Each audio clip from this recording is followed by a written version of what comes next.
प्रेम से बोलिए गुरु भगवान की जय। देवियों एवं सज्जनों, फिर अगले भाग में आपके सामने उपस्थित हूँ उस परम ज्ञान के साथ। तो एक समय की बात है, एक राजा के बेटी थी वैराग्यवती।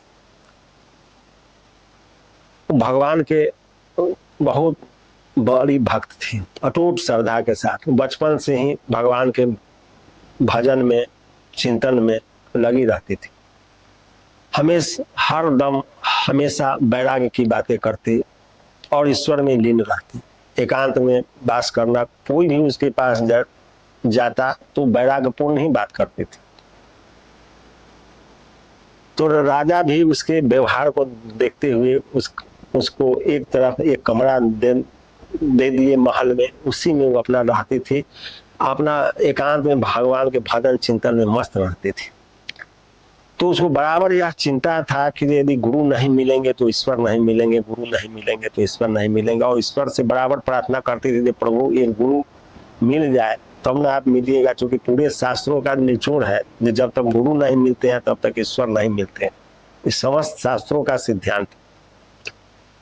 और स्वयं महादेव जी, भगवान राम, भगवान श्री कृष्ण, सब लोग सभी महापुरुषों ने बताया कि बिना गुरु का ईश्वर नहीं मिल सकते। लेकिन आजकल गुरु के रूप में काल नेमी भी फिर रहे। जैसे काल नेमी हनुमान जी के मिल गए और वो असली गुरु का भेष बना के और लगे हनुमान जी को शिक्षा देने। तो हनुमान जी थे, मगरी के बताए हुए रास्ता पर चल के उसके पूरे खल का पर्दा उठा दी। तो नकल से शकल बिगड़ जाता है, इसलिए नकल नहीं करना चाहिए। गुरु असली ही होते हैं, नकली ज्यादा दिन नहीं टिक पाते हैं, उनका भेद उठ जाता है, पर्दा खुल जाता है और जो सत्य है वो सत्य ही रहता है। प्रकाश की आवश्यकता नहीं है, स्वयं प्रकाशमान। प्रकाश की आवश्यकता हमेशा अंधेरा को रहता है। तो इसी तरह से उस राजा के पुत्री जो थी वैराग्यवती, उसको गुरु की तलाश थी। एक रात अपने रूम में जब वो सोई हुई थी तो उस रूम में उसको अचानक प्रभु का याद आ गया। प्रभु के याद करते करते प्रभु से विनती करने लगी कि कोई गुरु भेजिए प्रभु जी, ताकि आपका हम साक्षात्कार कर सके। वो नारायण की भक्त थी, बराबर नारायण नारायण की रट लगाए हुए रहती थी और वैराग्य में गाना गा रही थी।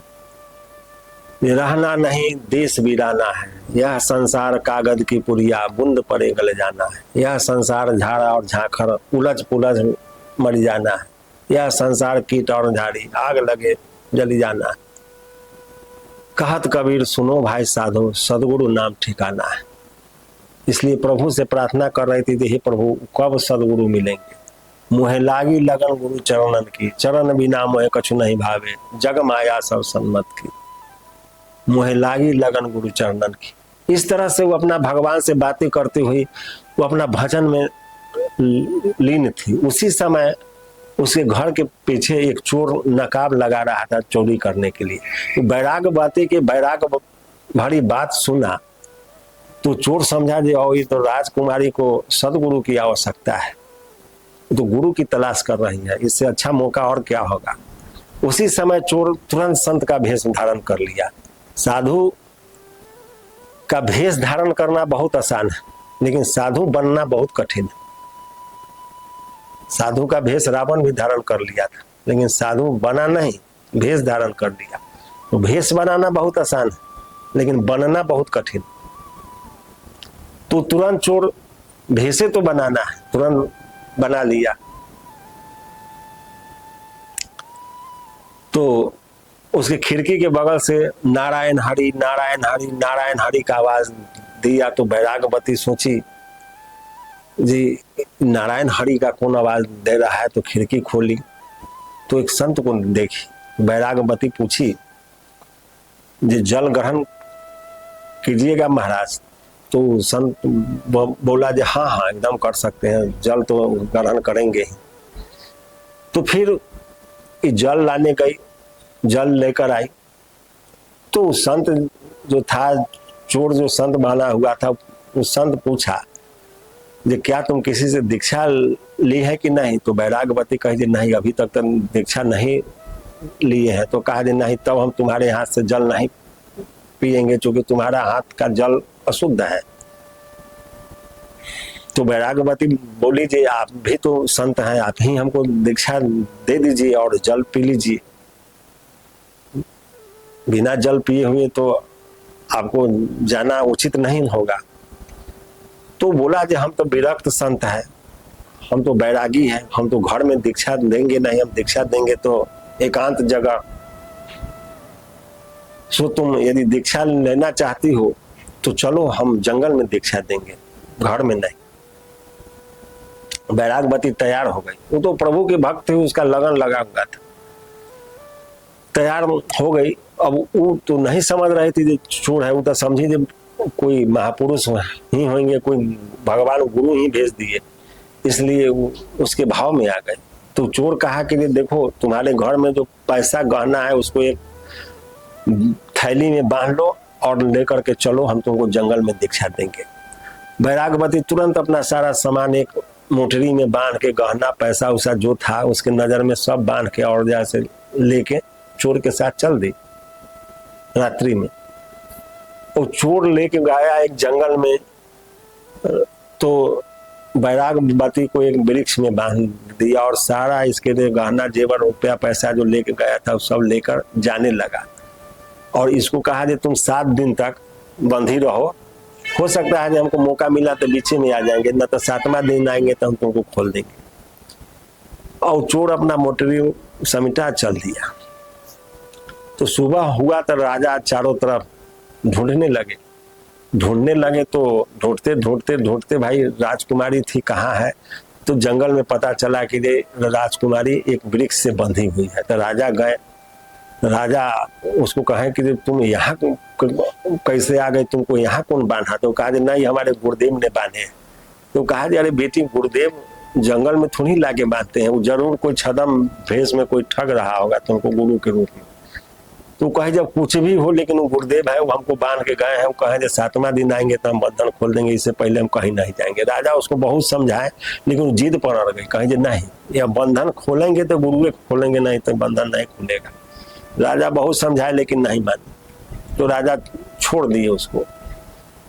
उसके बाद 3रा दिन नारायण का सिंहासन ढूंढने लगा वैकुंठ में। तो तुरंत नारद को बुलाया, कहे नारद देखो तो ऐसा कौन तप कर रहा है जो हमारा सिंहासन हिल रहा है।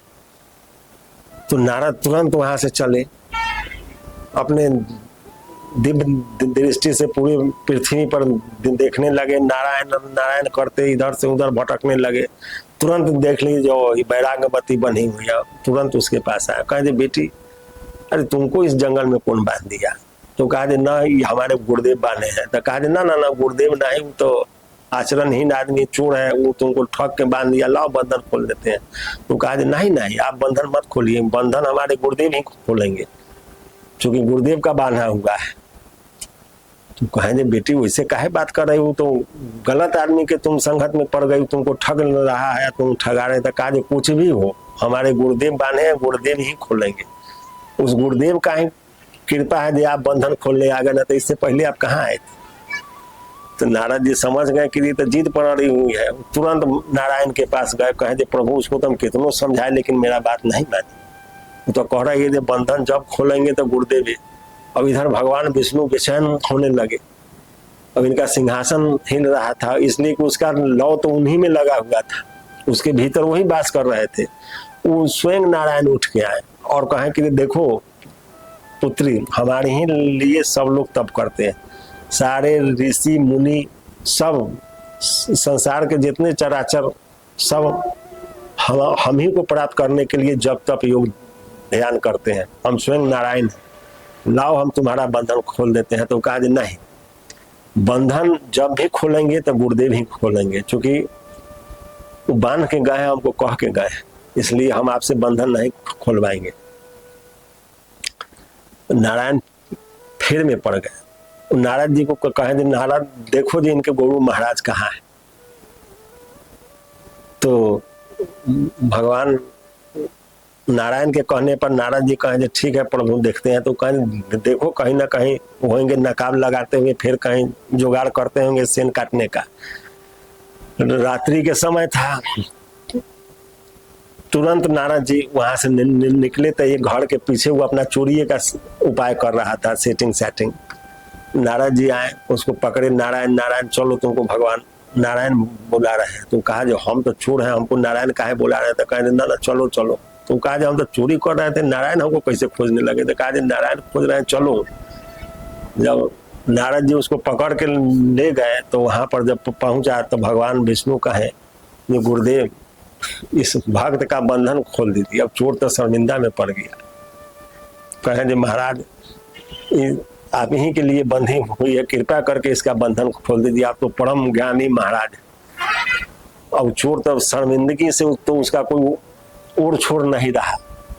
फिर वो बंधन तुरंत खोल दिया बैरागवती का। जब बैरागवती का बंधन खोल दिया तो बैरागवती बोली गुरु गोविंद दो खड़े का को लागू पाए, बलहारी गुरु आपने जो गोविंद देव बताए। बैरागवती बताई धन है हमारे गुरुदेव जिसके कारण आप और नारद जी दोनों आदमी आए, तो इससे पहले तो कोई नहीं आया था। और आप कहते हैं ये आचरणहीन है या चोर है या कुछ भी है, लेकिन आपको यहाँ प्रकट कराने वाले तो हमारे गुरुदेव है। तो कहने का तात्पर्य है जो श्रद्धा यदि सच्चा है तो गुरु निश्चित मिलते हैं, और गुरु तब वही मिलते हैं जब भगवान कृपा करते हैं। जब भगवान एक बार कृपा करके आपको देख ले तो आपको गुरु जरूर मिल जाएंगे। यह शास्त्रों की बात है। जब संत तभी आपके अनुकूल होते हैं जब भगवान आप पर कृपा करते हैं, उससे पहले नहीं। और भगवान तभी मिलेंगे जब संत कृपा करेंगे। दोनों एक दूसरे के पूरक। तो यह कहने का अर्थ ना हमारा नहीं है कि आप कोई चोर के गुरु बना लीजिए चाहे इस तरह से सोचने लगे, ऐसा नहीं। यह एक श्रद्धा की बात है। श्रद्धावानम लभते ज्ञानम, जो श्रद्धावान है वही ज्ञान को प्राप्त कर सकता है। बकबाजी करने वाले, तर्क बेतर्क करने वाले कभी ज्ञान नहीं प्राप्त कर सके, वो भटकते रह जाएंगे। तो इस कहानी का यही सार है, जो श्रद्धा हो, समर्पण हो, तो भगवान किसी न किसी रूप में अपने पास आपको जरूर बुलाएंगे, चाहे माध्यम जो हो जाए। यही इसका उद्देश्य है। फिर अगले भाग में जय गुरुदेव।